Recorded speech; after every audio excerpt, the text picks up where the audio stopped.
ጤና ይስጥልኝ እንደምቆያችሁ ጊዜያችሁ መልካም ጥሩ እንደነበር ተስፋ አደርጋለሁ። ዛሬም ፉሊ ፈንድድ የሆነ ስኮላርሺፕ ይዤላችሁ መጥቻለሁ። ይህ ስኮላርሺፕ የሚሰጥበት ዩኒቨርሲቲ ኦፍ ፒሳ ነው። ዲግሪ ሌቭሉ ፎር ማስተርስ ነው። ስኮላርሺፕ ከቨሬጁ ፉሊ ፈንድድ ነው። ኤሊጂብል ናሽናሊቲስ ፎር ኦል ናሽናሊቲስ ነው። አዋርድ ካንትሪ ኢን ኢታሊ ነው። አፕሊኬሽን ዴድ ላይ ነው። ኢትስ ናው ኦፕን ማለት ነው።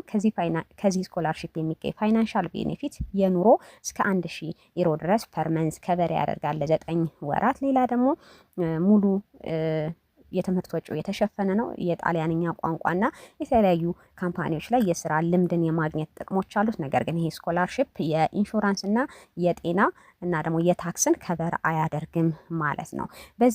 በዚህ ስኮላርሺፕ ላይ የሚሰጡ ፊልድ ኦፍ ስተዲዎች ኮምፒውተር ኢንጂነሪንግ አለ፣ ኤሮስፔስ ኢንጂነሪንግ፣ ሳይበር ሴኩሪቲ፣ ኢኮኖሚክስ፣ ማቴሪያል ኤንድ ናኖ ቴክኖሎጂ፣ ኒኩላር ኢንጂነሪንግ እና መሰል ፊልድ ኦፍ ስተዲዎች በማስተርስ ፕሮግራም ይሰጣል ማለት ነው። አፕላይ ለማድረግ የሚያስፈልግ ዶክመንት ሪኳየርመንት ኦንላይን አፕሊኬሽን ፎርም፣ ባችለር ዲግሪ ሰርቲፊኬት፣ የዋን ሚኒት ሞቲቬሽናል ቪዲዮ ነው። ፕሪቪየስሊ ስናያቸው የነበሩ ስኮላርሺፖች ሞቲቬሽናል ሌተር ነበረ። ይሄ ግን በቪዲዮ መልኩ ነው ማለት ነው። እንግሊሽ ፕሮፊሸንሲ ያስፈልጋል።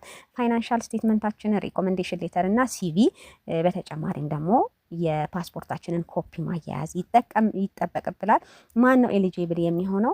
ከጃንዋሪ 1 1998 ጀምሮ የተወለዱና ከዛ በኋላ ያሉ አፕላይ ማድረግ ይችላሉ ማለት ነው። ሌላ ደግሞ እንግሊሽ ፕሮፊሸንሲ ሌቭላቸው ቢቱ ሌቭል እና ከዛ በላይ የሆኑ መሆን አለባቸው ማለት ነው። እነማን ሀገሮች ወይንም የምን ሀገር ዜጎች ናቸው አፕላይ ማድረግ የሚችሉት? እዚህ ጋር ተቀምጦላቸዋል። ነገር ግን እንደ ኢትዮጵያውያን እኛም ይሄን ስኮላርሺፕ የማግኘት እድል አለን። ስለዚህ ኢጂፕት፣ ጋና፣ ኢትዮጵያ፣ ብራዚል፣ ሳውዝ ኮሪያ፣ ቱርክ እና መሰል ሀገራቶች አፕላይ ማድረግ ይችላሉ። ሊንኩን አስቀምጥላችኋለሁ። መልካም እድል።